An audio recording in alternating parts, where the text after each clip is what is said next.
समीर स्थित बासवा गांव में होली मिलन कार्यक्रम का आयोजन किया गया। इस कार्यक्रम के मुख्य अतिथि हरियाणा प्रदेश कांग्रेस अध्यक्ष चौधरी उदय भान थे। वह अध्यक्षता पूर्व मंत्री चौधरी करण दलाल ने की। इस अवसर पर ग्रामवासियों के द्वारा सभी का पगड़ी बांध करके स्वागत किया गया। इस अवसर पर चौधरी उदय भान, चौधरी करण दलाल ने सभी को होली की शुभकामनाएं देते हुए कहा कि उनका उद्देश्य यहां पर नहरों व रजवाहा में आ रहे गंदे पानी की समस्या का समाधान करना है। इसके अलावा बेरोजगार युवाओं को रोजगार प्रदान करना तथा समाज के सभी नागरिकों के विकास के लिए अनेकों योजनाओं को कांग्रेस पार्टी की हरियाणा में सरकार आने पर लागू करना है। इस अवसर पर उन्होंने ग्राम वासियों के द्वारा किए गए स्वागत पर उनका धन्यवाद भी किया। होली मिलन समारोह में रागनियों का भी आयोजन किया गया। इस अवसर पर देशभक्ति से ओतप्रोत रागिनी प्रस्तुत की गई, जिनका उपस्थित नागरिकों के द्वारा आनंद लिया गया। बासवा से हुकुम गोला की रिपोर्ट।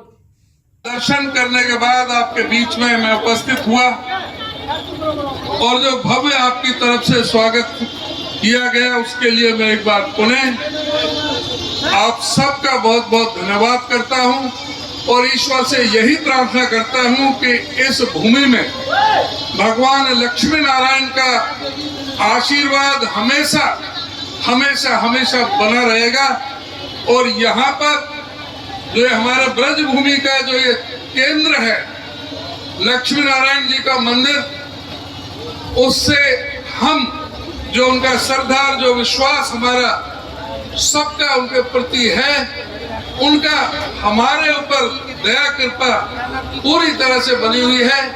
ये भगवान श्री कृष्ण की ब्रज 84 में जो ये हमारा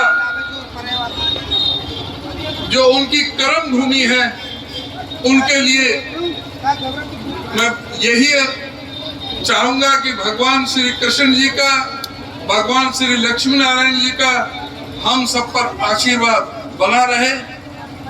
मेरे से पहले हमारे रागनियों के माध्यम से हमारे जो स्टेज संचालक थे हंसराज जी, उन्होंने काफी कुछ बातें आपसे कह रही थी।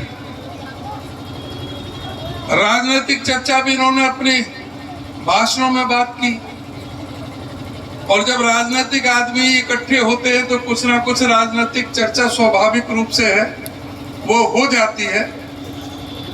हालांकि ये एक सामाजिक उत्सव है, हम सबके लिए एक प्यार मोहब्बत का उत्सव है।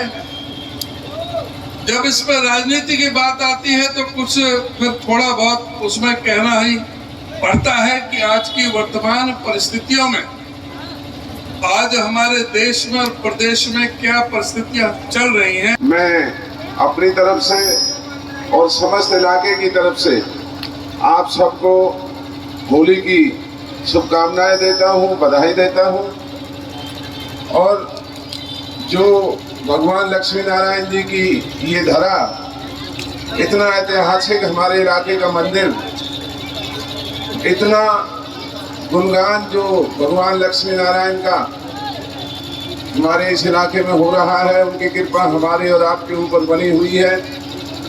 मैं आप सबसे ज़्यादा आपका समय नहीं लूँगा। राजनीतिक जो बातें थी वो हमारे आदरणीय अध्यक्ष चौधरी उदय भान जी ने तकरीबन सारी बातें आपके सामने रखी हैं। मैं उन बातों को दोहरा करके आपका समय नहीं लेना चाहता। मैं तो इस पावन दिन में आपसे दो चार सामाजिक बातें कह करके और मैं आपसे इजाज़त लूँगा।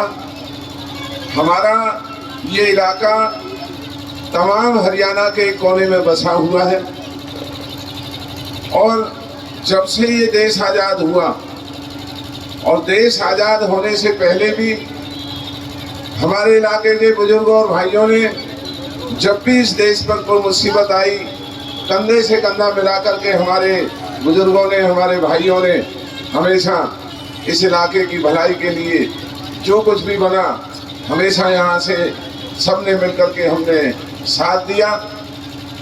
आज चाहे कोई राजनीतिक दल है, अभी चौधरी उदय भान जी भारतीय जनता पार्टी की बात कह रहे थे, आज हरियाणा में अगर ये सरकार बनी है तो ये केवल मात्र हमारे फरीदाबाद और पलवल जिले के लोगों की मेहरबानी से बनी। अगर पलवल और फरीदाबाद जिले के विधानसभा क्षेत्रों से भाजपा के विधायक अगर चुनाव ना जीतते तो हरियाणा में ये भाजपा की सरकार नहीं बनती। हरियाणा में शायद कांग्रेस की सरकार बनती। और आज जो मुसीबतों से प्रदेश गुजर रहा है और सबसे ज़्यादा तकलीफें हमारे इलाके के अंदर हम देख रहे हैं। हमें इस बात का फख्र है, जब कभी हमारी सरकार रही, चाहे चौधरी उदयभान जी भी विधायक नहीं थे, मैं भी विधायक नहीं था, लेकिन हमने अपने इलाके के ऊपर किसी तरह की कोई तकलीफ नहीं आने दी थी।